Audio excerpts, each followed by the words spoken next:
The cold on Christmas Eve had a special kind of cruelty. It didn't just bite at the skin, it seeped into the bones, a damp, wearying chill that felt personal. For 8-year-old Leo, walking beside his mother Sarah, the cold was a living thing. It was the gray slush that soaked through the worn soles of his sneakers and the wind that snaked under the collar of his too-thin coat.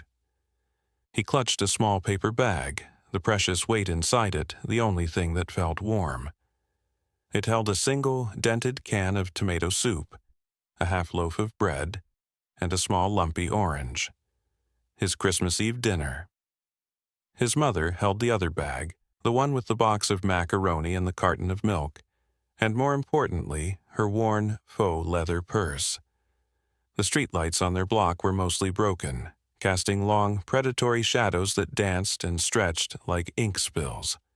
Their apartment building, the Regent Arms, loomed at the end of the street, a brick monolith whose name was a cruel joke. There was nothing regal about its crumbling facade or the dark, narrow windows that stared out like vacant eyes. Leo hated the shadows most of all.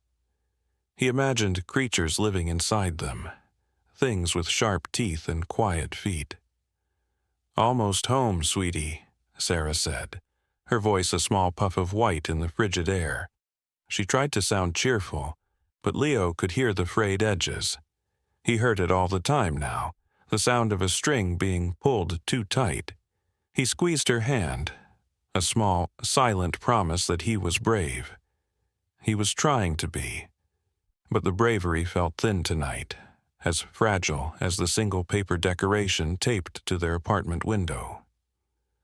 They were just a few yards from the building's entrance when one of the shadows detached itself from the wall. It was tall and wide, and it moved with a speed that seemed impossible for its size. Leo felt his mother's hand tighten around his, a sudden, sharp pressure that sent a spike of fear through his chest. The man didn't say a word. There was no, "Give me your money," no shouted threat. There was only the quiet, terrifying efficiency of his movement. He grabbed Sarah's purse, the strap digging into her shoulder. She let out a small, surprised cry and stumbled, pulling Leo with her. The bag with the macaroni and milk dropped, the carton bursting open and bleeding a white stream onto the grimy pavement. "No, please," Sarah whispered, her voice cracking. "Please, it's all we have, it's the rent." The man grunted, a low, animal sound, and yanked harder. The strap snapped. He had the purse. For a moment he just stood there, a hulking silhouette against the faint glow of a distant, working streetlight. Leo saw the glint of something on the man's hand, a piece of metal that caught the light. Then, as if an afterthought, the man swiped the small bag from Leo's grasp. The can of soup, the bread, the single orange. The orange tumbled out, a pathetic sphere of color rolling in a slow, sad arc across the dirty ice before coming to a stop by the spreading pool of milk. Then the man was gone, melting back into the shadows from which he came. The only sound was the scuff of his heavy boots fading into the silence of the falling snow. Sarah sank to her knees on the icy ground, not crying, but making a quiet, wounded sound deep in her throat. The fight had gone out of her completely, leaving behind a hollowed-out stillness that scared Leo more than shouting would have. He stood beside her, his own small body trembling, not from the cold anymore, but from the vast, sudden emptiness. He stared at the spilled milk and the lonely orange, his Christmas Eve dinner. The world felt silent, empty, and unseen. He was an invisible boy standing next to his invisible mother on a street that God had forgotten, and the creatures in the shadows had finally come out to feast.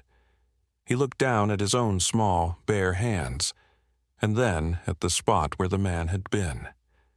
The image of the metal on his hand was burned into his mind, a flash of tarnished silver, a shape like a bird with its wings spread wide.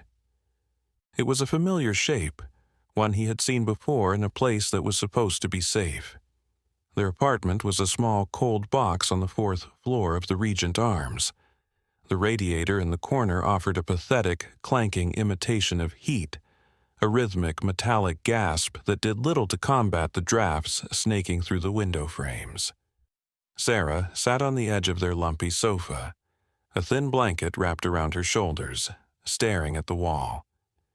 The police had come and gone with a weary sigh, their questions brief, their sympathy professional and distant, a random mugging, a tough neighborhood. Christmas Eve brings out the desperate. They had said all the right words without offering a single drop of hope. Leo sat at the small, wobbly kitchen table, a piece of paper and a worn crayon in his hand. He wasn't drawing. He was just holding the crayon, the waxy blue cool against his fingers. He watched his mother. Her stillness was the scariest thing in the world. It was the stillness of a broken toy, all its energy and light gone out. He knew what was in that purse. It wasn't just money. It was a month of scraped-together tips from the diner where she worked double shifts. It was their shield against Mr. Finch, the owner of the building, a man with a smile as smooth and cold as polished stone. This little apartment was the last stop for them. They had arrived 2 years ago, after Leo's father had disappeared from their lives in a storm of quiet grief and unpaid bills. Sarah had promised it was temporary, a place to catch their breath. But the Regent Arms wasn't a place you caught your breath. It was a place that slowly, methodically, suffocated you. Mr. Alistair Finch owned every brick, every leaky pipe, every rattling window. He presented himself to the city as a philanthropist, a man who provided affordable housing for those in need. He ran a charity, the Finch Family Foundation, which hosted galas and got his picture in the local paper, but the tenants of the Regent Arms knew the real Mr. Finch. They knew the late fees that appeared out of nowhere, the maintenance surcharges for repairs that never happened. They knew the way he could look at you, his eyes twinkling, and make you feel like you should be grateful for the mold creeping up your bathroom wall. He was a master of the polite threat. Just last month, the hot water had been off for a week. When Sarah had called to complain, Mr. Finch had visited them personally. He had stood in their small living room, smelling of expensive cologne, and smiled down at Leo. "You have a fine boy here, Sarah," he had said, his voice like honey laced with glass. "A strong, healthy boy. It would be a shame if he had to change schools again. Stability is so important for a child." The message was clear: pay your rent, endure the cold, and be silent, or you will lose even this. Leo had felt a chill that had nothing to do with the broken radiator. He had started drawing then, really drawing. Not pictures of superheroes or dinosaurs, but pictures of his world. He drew the cracks in the plaster that looked like maps of sad, forgotten countries. He drew the flickering fluorescent light in the hallway, and he drew Mr. Finch's visitors. Men who didn't look like they belonged in a nice suit. Men with hard eyes who came and went from Finch's ground floor office at odd hours. He drew their cars, their coats, and the little details he noticed. He had a whole stack of these drawings hidden under his mattress, a secret record of the world that was trying to crush them. Tonight's fear was different. It wasn't the slow dread of a leaking roof or a looming bill. It was sharp and violent. The man who had taken their money, who had stolen their soup and their orange, wasn't just a random shadow. The silver bird on his ring. Leo had drawn it before. He had seen it on the hand of a man who had left Mr. Finch's office just last week. A man who had paused to stare at Leo in the hallway with eyes that held no light. He finally put the crayon to the paper. He didn't draw the man's face. He hadn't seen it clearly. He drew the hand, a big, thick hand, and on the ring finger a tarnished silver ring. He pressed hard with the crayon, trying to get the shape just right. A bird with its wings spread, its head cocked at an unnatural angle. It was a drawing of a key, he realized. A key that unlocked a much scarier door than the one to their apartment. He looked over at his mother. Her eyes were closed now, a single tear tracing a path through the weariness on her cheek. He knew he couldn't tell her. It would only add a new layer of terror to her despair. So he folded the paper carefully and slipped it into his pocket. It was his secret. A small, heavy piece of truth in a world full of lies. Miles away, in a part of town where the streets were clean and the buildings were made of steel and purpose, the air smelled of coffee, old leather, and gun oil. This was the clubhouse of the Iron Guardians Motorcycle Club, though it looked more like a meticulously organized workshop than a den of outlaws. Polished chrome gleamed under bright, steady lights. Tools hung in perfect order on pegboard walls. There was no chaos here, only a quiet, humming discipline. The Iron Guardians were not what most people imagined when they heard the words Biker Club. They were veterans, ex-cops, former paramedics, and mechanics. Men who had seen the world at its worst and had chosen to draw a line in the sand. Their cuts, the leather vests bearing their club patch, were not symbols of rebellion, but of allegiance. The patch itself was a stylized Viking shield, quartered by a battle axe and a wrench. It symbolized their code, to protect and to build. At a large wooden table in the center of the room sat 3 men who formed the club's core. Marcus, known to all as Preacher, was the president. He was in his late 50s with a face carved from granite and kind, steady eyes that had seen too much. He didn't preach sermons. He spoke quiet, unshakable truths. And when he spoke, men listened. His leadership was not based on force but on a profound moral gravity. Beside him was Saint, the club's vice president. His real name was Julian, and in a former life he had been a public defender. He had traded his cheap suit for a leather cut, but he'd never lost the sharp, analytical mind or the weary cynicism about the systems that were supposed to protect the innocent. He was the club's strategist, their legal mind, the one who saw the patterns everyone else missed. Across from them, cleaning a carburetor with the delicate focus of a watchmaker, was Grizz. He was a mountain of a man, with a beard that seemed to contain its own weather systems and hands that could crush steel, but could also repair the most delicate engine. As sergeant-at-arms, his job was security and enforcement, but his silence was more intimidating than any threat. His presence was a promise of overwhelming, controlled force, held in reserve, but always ready. They were finalizing the logistics for their annual Orphans Run, a Christmas Day tradition of delivering toys and gifts to the city's children's hospital and a handful of underfunded shelters. It was a massive operation, planned with military precision. "Logistics are set," Saint said, tapping a checklist on a tablet. "All toy donations have been sorted by age and gender. Routes are mapped. Hospital security has been briefed. Shelter directors are expecting us at EO 900. "Good," Preacher rumbled, sipping his black coffee. "No press. This isn't for them. It's for the kids." "Never is," Grizz grunted, not looking up from his work. This was their way. They moved through the city's underbelly, not as predators but as antibodies. They had seen firsthand how people could fall through the cracks, how institutions designed to help could become bureaucratic labyrinths of indifference. Their code was simple. Where the system fails, we step in. They had quietly relocated a family terrorized by a local gang, rebuilt a burned-out home for an elderly veteran, and funded a scholarship for the daughter of a fallen officer. They did it without fanfare.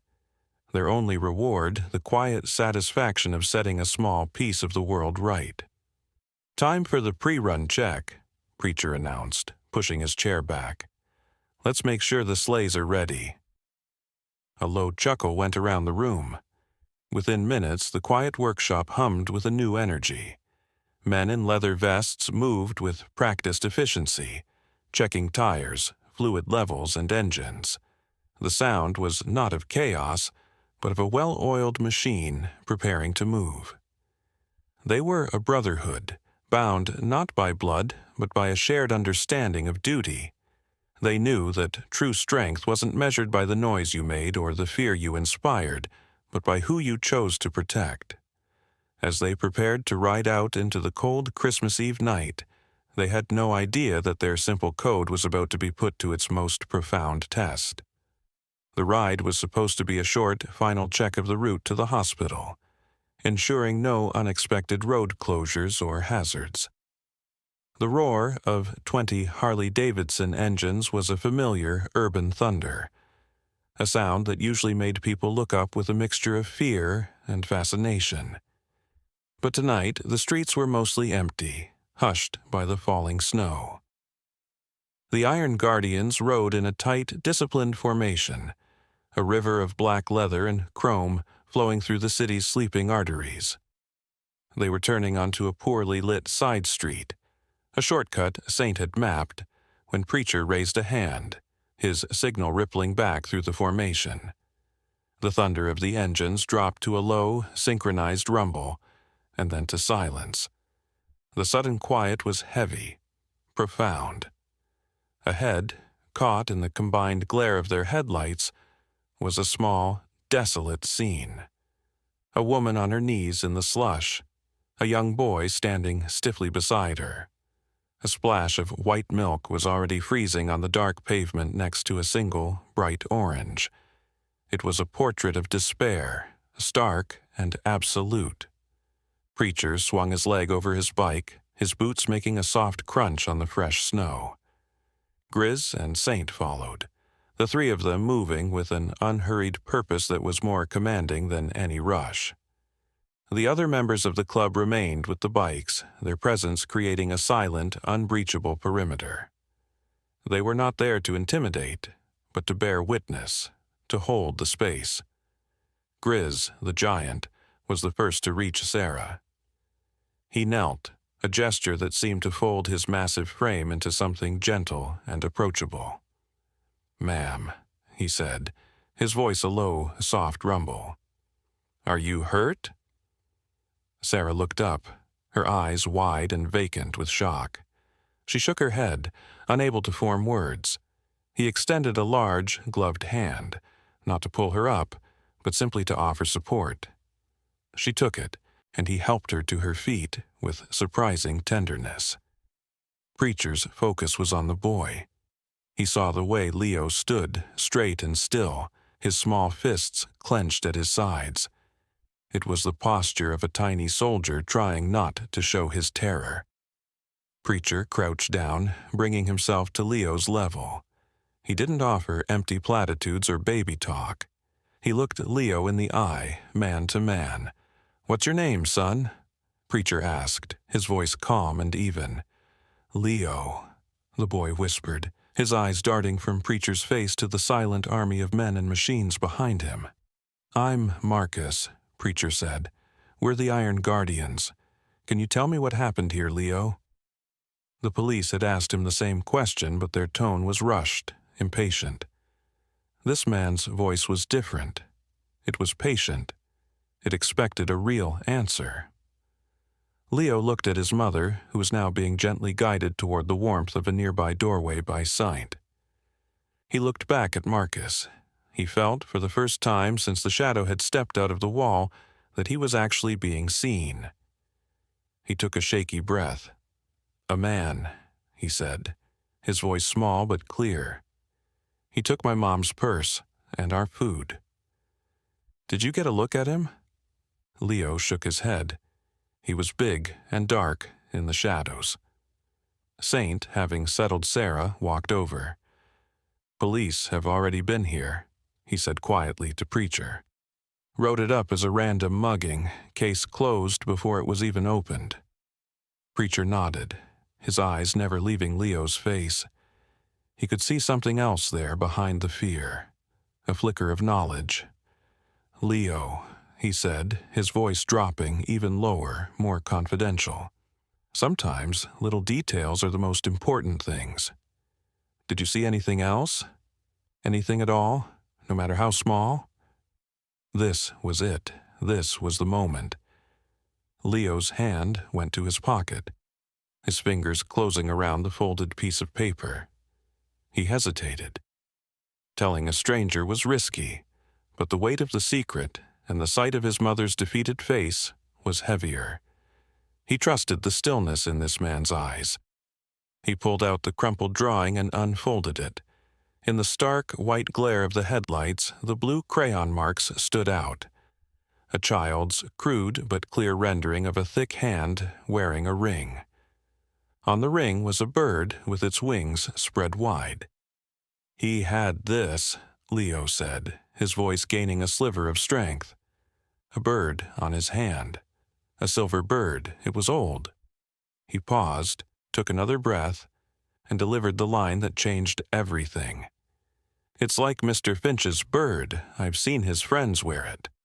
Saint leaned in, his sharp eyes examining the drawing. He looked at Preacher, a silent question passing between them. Mr. Finch, Alastair Finch, the city's darling philanthropist, the slumlord. Saint had heard whispers about him for years during his time as a public defender. Rumors of intimidation, of tenants being forced out, but nothing that ever stuck. Finch was too polished, too well connected. But this drawing, this detail from a terrified child, was not a rumor. It was a connection, a specific, tangible link between a street-level crime and a man who lived in a penthouse. It suggested this wasn't a random act of desperation. It was something else. Something organized, something rotten. Preacher placed a gentle hand on Leo's shoulder. "You did good, Leo," he said. "You did real good. You're a brave young man." For the first time that night, Leo felt a warmth that had nothing to do with a coat or a radiator. It was the warmth of being believed. In the cold, uncaring darkness of Christmas Eve, a child's drawing had just lit a fuse. The next morning, Christmas Day, dawned gray and cold. While most of the city was filled with the sounds of wrapping paper tearing and joyful families, the world inside the Regent Arms was silent and grim. Sarah and Leo had eaten the last of the oatmeal for breakfast. The single gift Sarah had managed to buy for Leo before the robbery, a small set of colored pencils, sat on the table, its cheerful packaging a mockery of their situation. Miles away, in a neighborhood of pristine brownstones and gas-lit lamps, Alastair Finch was enjoying a cup of Kona coffee in the lobby of his private office building. He ran a skeleton crew on the holidays, but his work never stopped. He was reviewing the year-end donation reports for his foundation, the numbers confirming his status as one of the city's most generous benefactors. The serene quiet of his morning was broken by the arrival of 3 men. They didn't buzz at the security door. They simply waited for someone else to exit and walked in, their presence instantly changing the atmosphere of the opulent lobby. Preacher, Saint, and Grizz stood just inside the glass doors, not moving, not speaking. They wore clean jeans and their immaculate leather cuts. They were not there to cause trouble. They were there as a statement. Their stillness was more potent than any threat. The receptionist, a young woman unnerved by their silent, imposing presence, stammered into her intercom.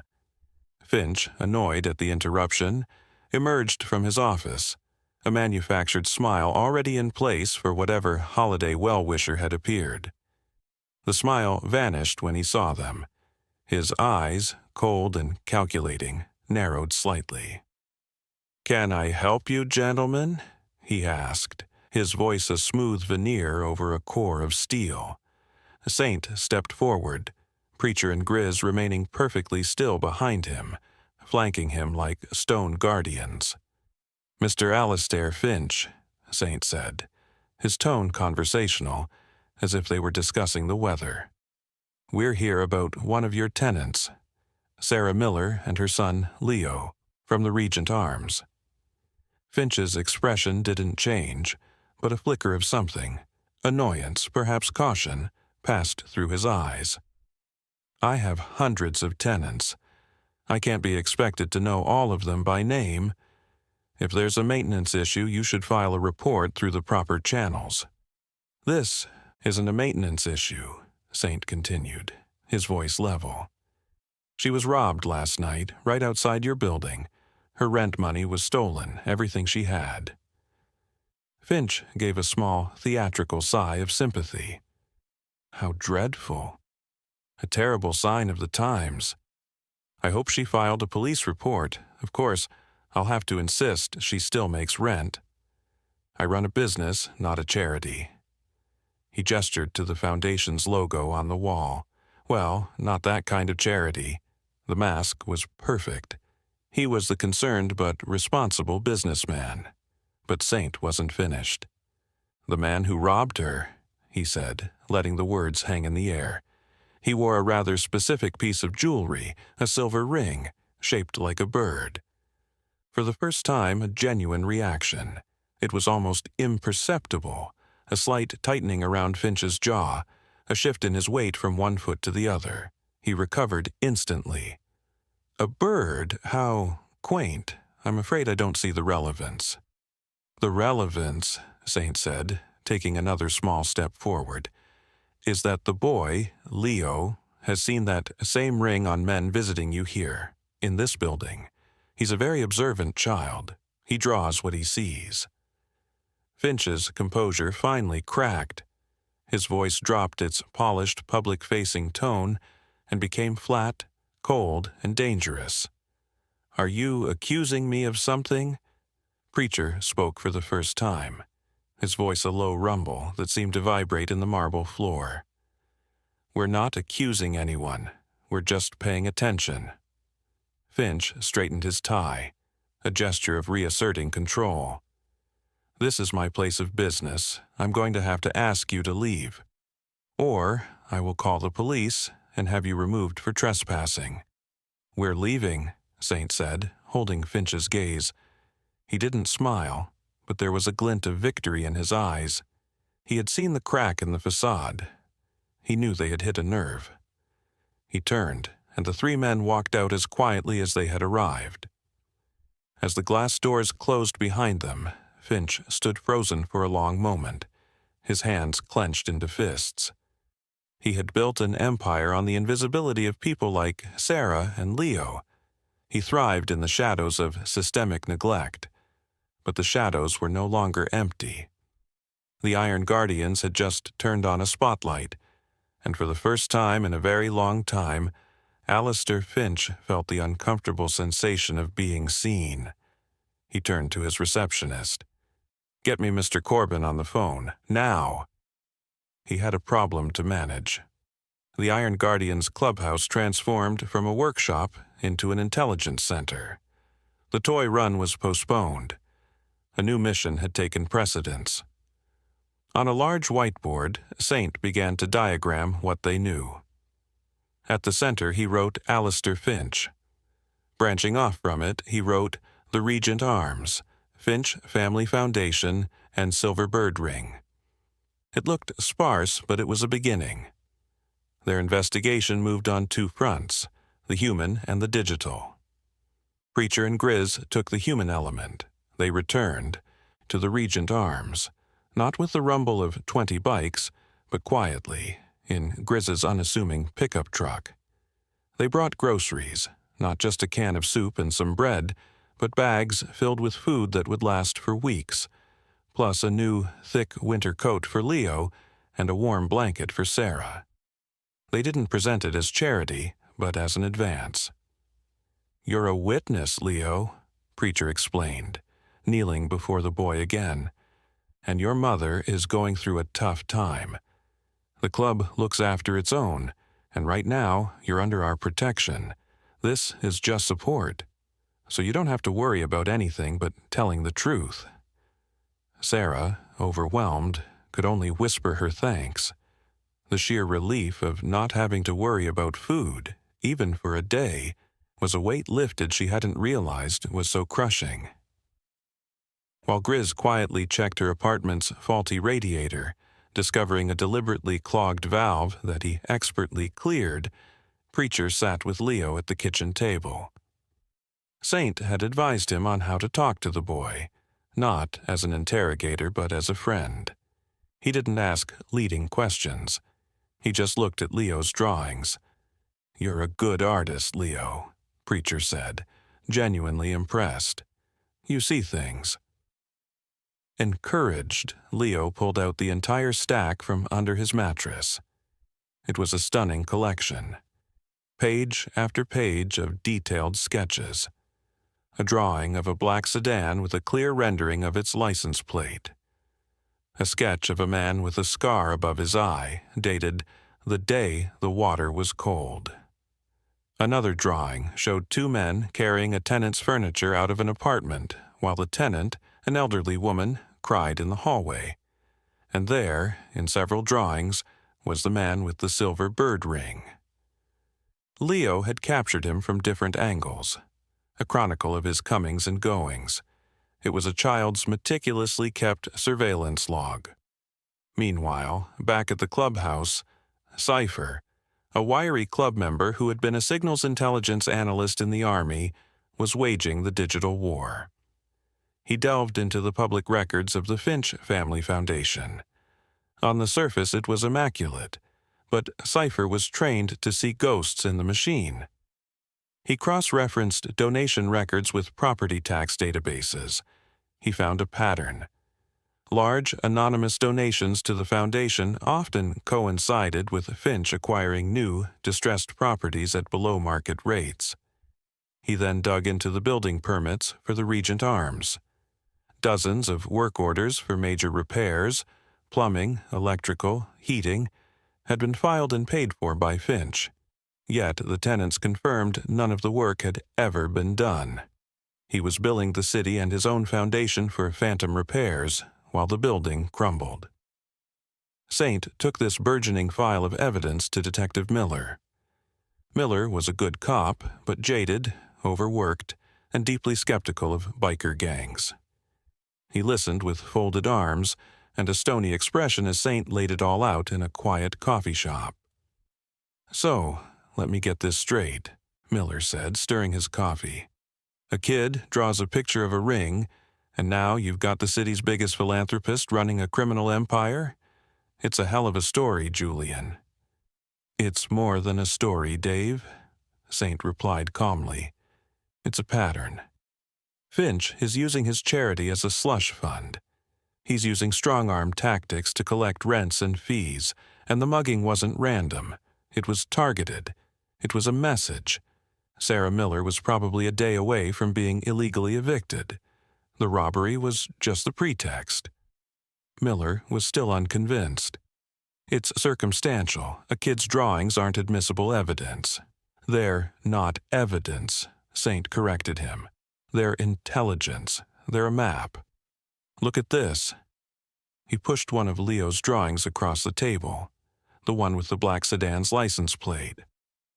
"Run this plate off the books. See who it's registered to." Miller stared at the drawing, at the surprisingly clear letters and numbers.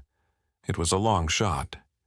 But something in Saint's conviction, and the strange, undeniable detail in the child's sketch, piqued his professional curiosity. He sighed, folding the paper and slipping it into his coat pocket.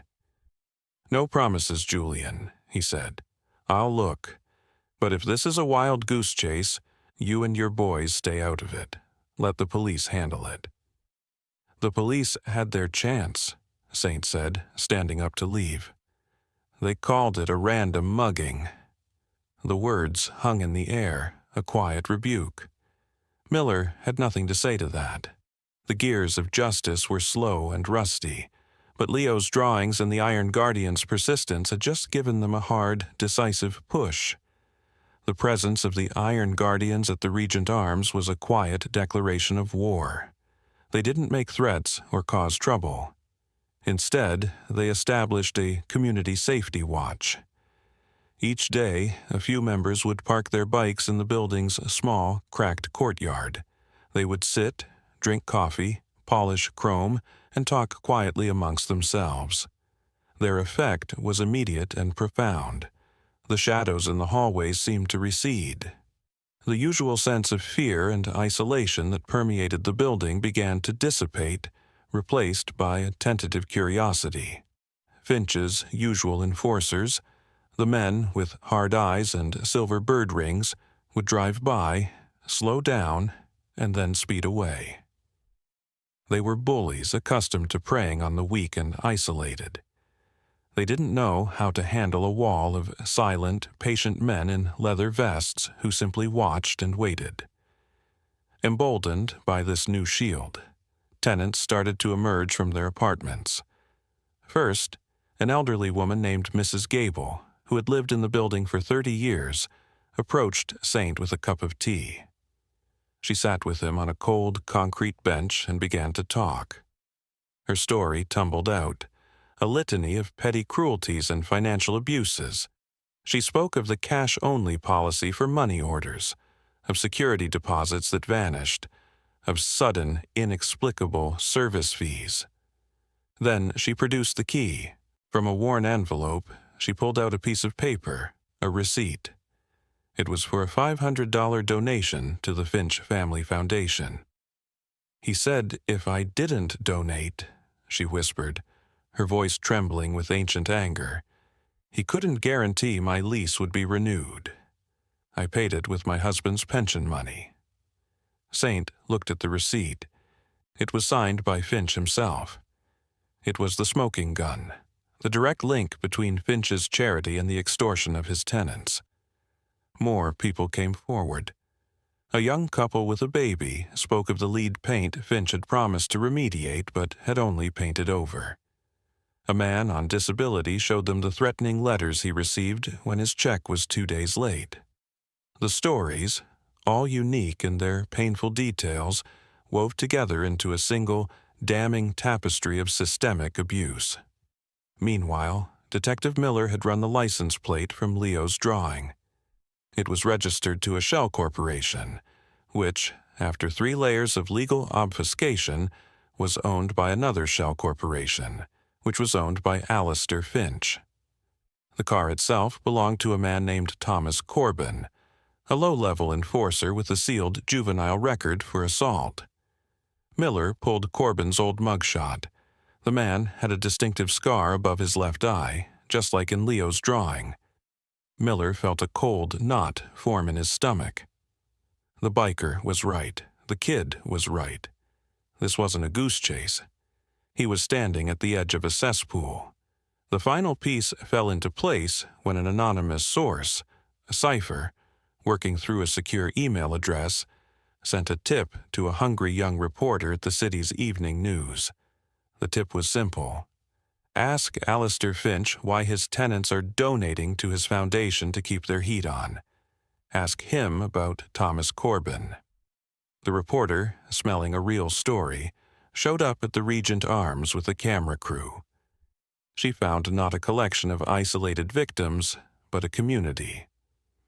Sarah, no longer looking defeated, stood with Mrs. Gable and a dozen other tenants, and behind them, a silent, watchful contingent of Iron Guardians.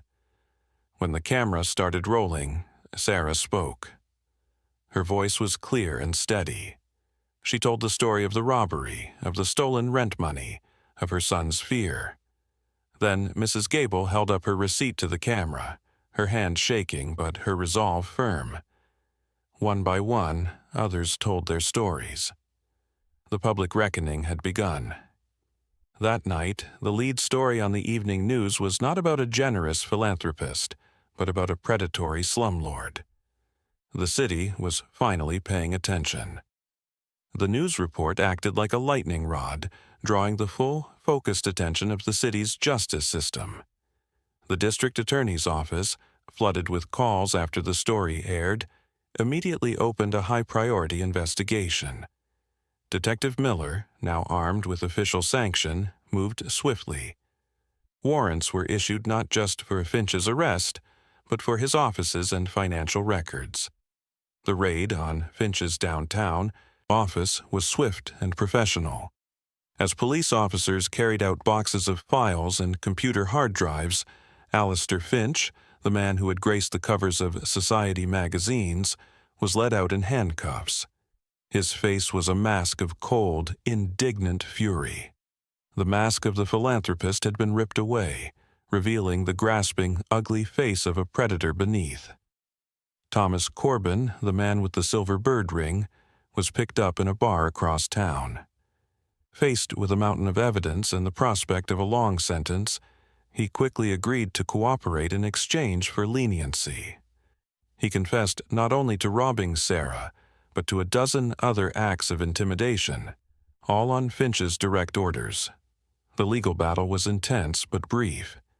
Finch's high-priced lawyers tried to paint the tenants as disgruntled freeloaders, and the Iron Guardians as a violent gang orchestrating a shakedown. But the evidence was too specific, too overwhelming. The financial trail uncovered by Cypher showed a clear pattern of money laundering and fraud. Mrs. Gable's receipt was irrefutable proof of extortion. Corbin's confession laid the conspiracy bare. But the heart of the case, the emotional and moral center, was Leo. To shield him from the trauma of a public courtroom, the judge allowed his testimony to be given in a small private chamber. There was no intimidating gallery, just the judge, the lawyers, Sarah, and a gentle-eyed therapy dog that rested its head on Leo's lap. In the back of the room, seated quietly, were Preacher and Grizz. They had made a promise to be there, and they kept it. Leo was not scared. He sat tall in the witness chair and spoke in his clear, simple, 8-year-old voice. He didn't offer opinions or accusations. He just stated what he had seen. He described the man in the shadows. He described the silver ring. When a prosecutor showed him a photo lineup, he pointed unhesitatingly to Thomas Corbin. Then the prosecutor presented his drawings. They were displayed on a large monitor, a child's chronicle of a secret, criminal world. He showed the drawing of the black sedan next to a photograph of the actual car. He showed the drawing of the man with the scar next to Corbin's mugshot. He showed the series of drawings of men with the bird ring coming and going from Finch's office. "Leo," the prosecutor asked gently, "why did you draw these pictures?" Leo looked at his mother, then at Preacher in the back of the room. "Because," he said, his voice ringing with an honesty that no lawyer could refute, "no one was looking. So I did." In that moment, the entire legal case crystallized. It was about a boy who had dared to see what everyone else had chosen to ignore. Alistair Finch was convicted on multiple counts of fraud, extortion, and conspiracy. The judge, in his sentencing, spoke of a profound and cynical betrayal of public trust, and handed down a sentence that ensured Finch would never again be in a position to exploit the vulnerable. Justice, delayed for years by money and influence, had finally been delivered, carried on the back of a child's courage and a brotherhood's code. The fall of Alistair Finch sent shockwaves through the city. His conviction was not just the end of one man's criminal career. It was the beginning of a profound, systemic change.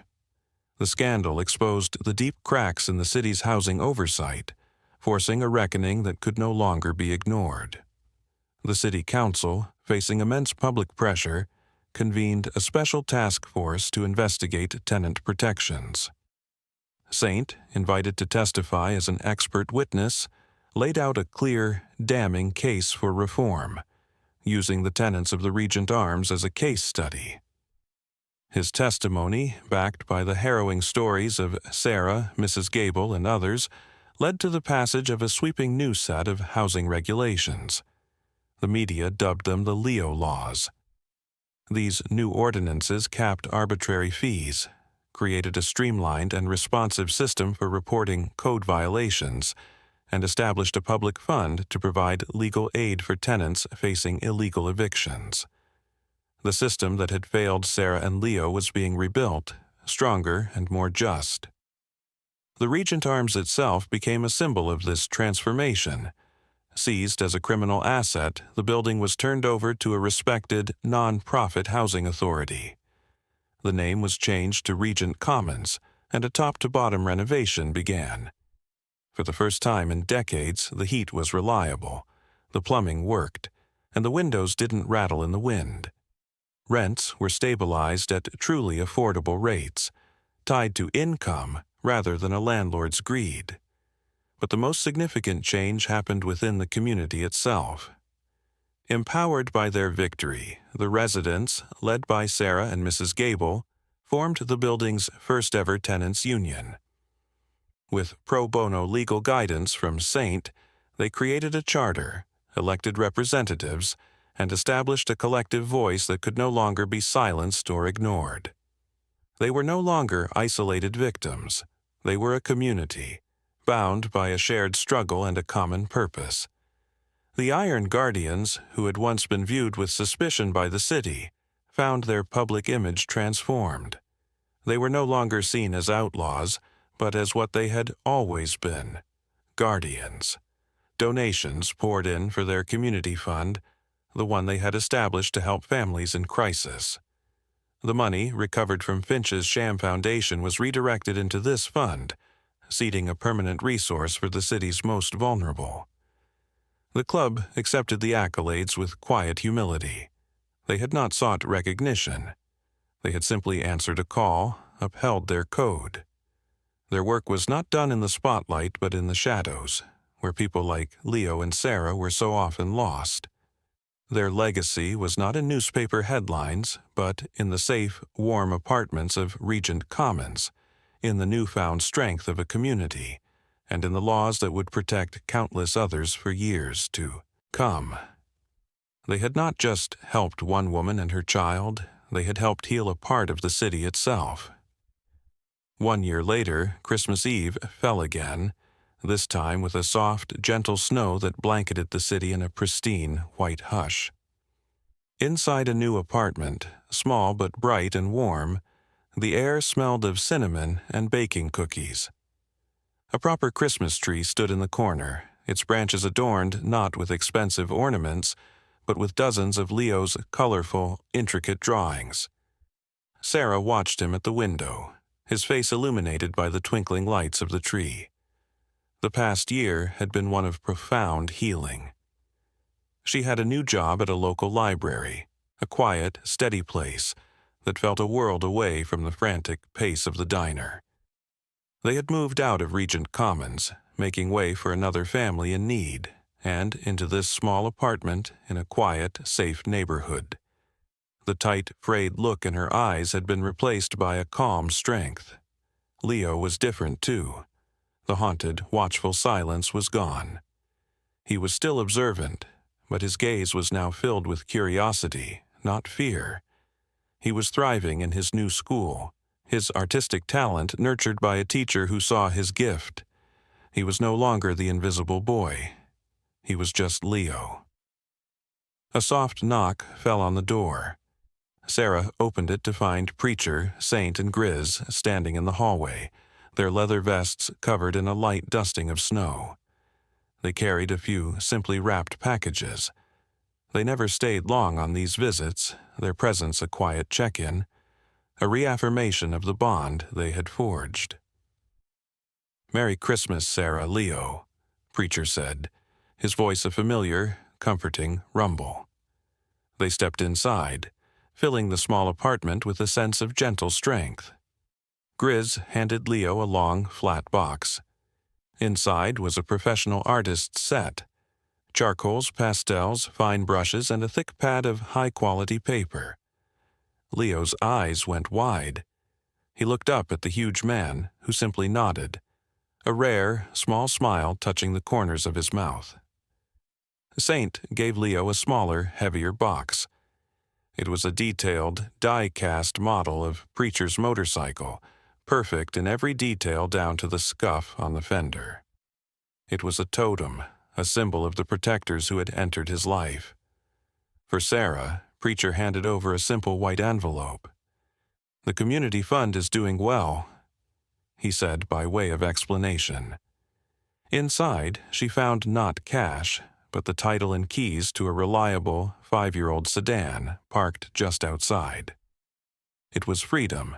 It was safety. It was the ability to drive Leo to art class, to go to the grocery store without fear, to exist without being trapped by circumstance. Tears welled in her eyes. "I don't know how to thank you," she whispered. "You don't have to," Preacher said, placing a gentle hand on her shoulder. "We're family." They left as quietly as they came, leaving behind the gifts and the profound warmth of their presence. Later that night, as the snow continued to fall, Leo went back to the window. He looked down at the quiet street, his new sketchbook open on the sill. Far in the distance, at the edge of the city, he saw a familiar sight. A long, single file of headlights, a silent procession moving along the highway. He knew it was them. He couldn't make out individuals, but he knew they were there. The Iron Guardians. They were on patrol, a silent, watchful presence moving through the night. They were not just a motorcycle club, they were a promise that no one would be left in the cold, a promise that the invisible would be seen. Leo picked up one of his new charcoal pencils. With a steady hand and a small, peaceful smile on his face, he began to draw the river of distant lights, a moving constellation of guardians watching over their city. The promise, he knew, had been kept.